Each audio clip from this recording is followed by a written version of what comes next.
Batting news. Warangal జిల్లాలో SRSP కాలువకు గండిపడింది. ఆధునికీకరణలో భాగంగా కాలువను పటిష్టం చేసేందుకు పనులు చేపట్టారు. గతంలో కాలువలో ఉన్న మట్టిని కాకుండా కాంట్రాక్టర్ బయట నుంచి తెచ్చిపోశాడు. దీంతో ఇటీవలే కురిసిన వర్షాలకు అది కాస్త దెబ్బతిని ఇలా నీరంతా వృధాగా పోతోంది. కొంతకాలంగా భారీ వరదలకు తట్టుకుని నిలిచిన కాలువ ప్రస్తుత వర్షాలకు గండిపడ్డం నాణ్యతా ప్రమాణాలను తేటతెల్లం చేసింది.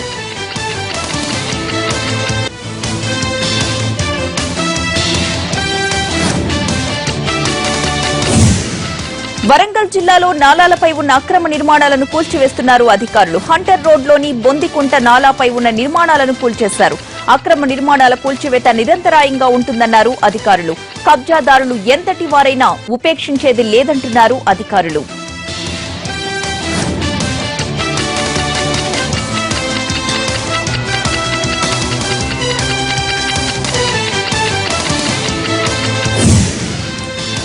ఉన్నత చదువుల కోసం అమెరికాకు వెళ్లిన గోగినేని ప్రియాంక అనుమానాస్పద స్థితిలో మృతి చెందింది. నెల్లూరు జిల్లా కావలి వైకుంఠపురానికి చెందిన ప్రియాంక ఎంఎస్ చేసేందుకు 2 ఏళ్ల క్రితం అమెరికా వెళ్లింది.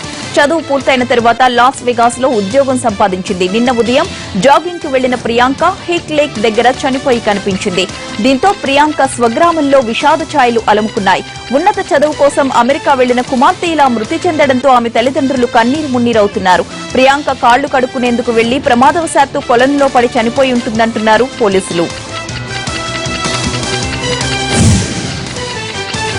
నల్గొండ జిల్లా వ్యాప్తంగా బతుకమ్మ సంబరాలు అంబరాన్నంటాయి. రకరకాల పూలతో బతుకమ్మలు పేర్చుకుని పెద్ద సంఖ్యలో మహిళలు ఒకే చోట చేరి తమను చల్లగా చూడాలని గౌరమ్మను వేడుకుంటూ పాటలు పాడారు. దేవరకొండ, మిర్యాలగూడ, సూర్యాపేట, కోదాడ, హుజూర్ నగర్, భువనగిరితో పాటుగా నల్గొండ పట్టణంలోనూ మహిళలు పెద్ద ఎత్తున బతుకమ్మలు ఆడారు.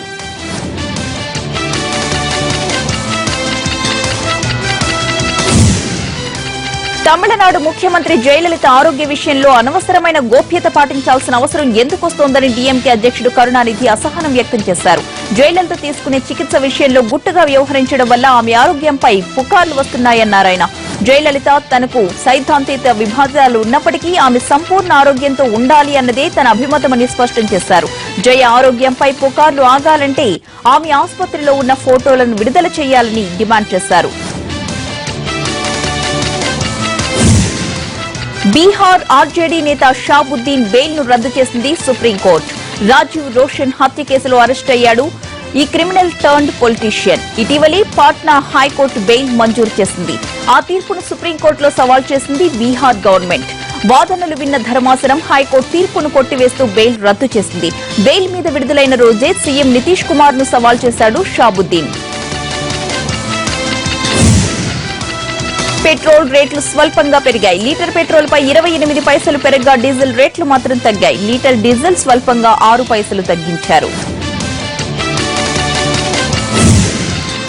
దుబాయ్ కి చెందిన ఓ వ్యక్తి ప్రపంచంలోని అతిపెద్ద భవనమైన బుర్జ్ ఖలీఫా నుంచి ఐఫోన్ 7 ను కిందకు పడేశాడు. ఎప్పుడెప్పుడు ఐఫోన్ కొంటామా అని చాలా మంది ఆశపడుతుంటే ఇతను అంత ఖరీదైన ఫోన్ ని ఎందుకు కిందకి విసిరేశాడో చెప్పలేదు. పైగా అలా విసిరేస్తుండగా తీసిన వీడియోను యూట్యూబ్ లో పోస్ట్ చేశాడు. దీన్ని చూసిన వారంతా ఎవరి స్టైల్లో వాళ్లు కామెంట్స్ పెట్టేస్తున్నారు. దసరా కోసం కొత్త కలెక్షన్స్ తో అలరించారు మోడల్స్. పండుగ 9 రోజులను ప్రతిబింబిస్తూ 9 డిజైనర్స్ వేర్ ను ర్యాంప్ పై ప్రదర్శించారు. పింక్ సినిమాలో నటించి మంచి ఆదరణ పొందిన తాప్సీ ఈ షోలో స్పెషల్ అట్రాక్షన్ గా నిలిచింది.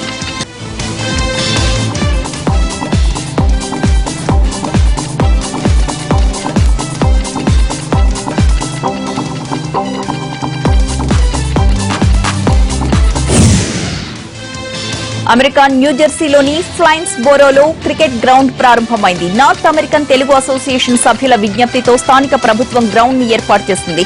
ఫ్లైన్స్ బోరో మేయర్ పీటర్ కంటూ మైదానాన్ని లాంఛనంగా ప్రారంభించారు. నార్త్ ప్రెసిడెంట్ రాజేశ్వర్ రెడ్డితో పాటుగా ఇతర సభ్యులు కూడా ఈ కార్యక్రమంలో పాల్గొన్నారు. ఇంద్రకీలాద్రి మీద ఇవాళ్టి నుంచి దసరా ఉత్సవాలు ప్రారంభమవుతాయి. ఈ నెల 11వ తేదీ వరకు వేడుకలు జరుగుతాయి. మొదటి రోజు స్వర్ణ కవచాలంకృత దుర్గాదేవిగా అమ్మవారు దర్శనమిస్తారు. ఉదయం 9 గంటల తరువాత అమ్మవారి దర్శనం కల్పిస్తారు. రాత్రి 11 గంటల వరకు కొనసాగుతుంది.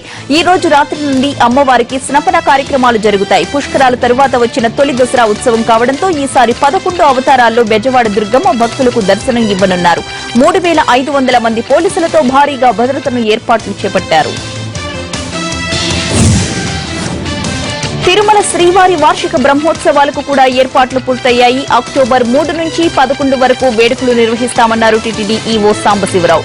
రేపు అంకురార్పణ జరగనుంది. 3న ధ్వజారోహణం అనంతరం ప్రభుత్వం తరపున స్వామివారికి పట్టు వస్త్రాలు సమర్పిస్తారు. ఇవాళ్టి నుంచి 11వ తారీఖు వరకు తిరుమల ఘాట్ రోడ్లలో 24 గంటల పాటు భక్తులను అనుమతిస్తామన్నారు.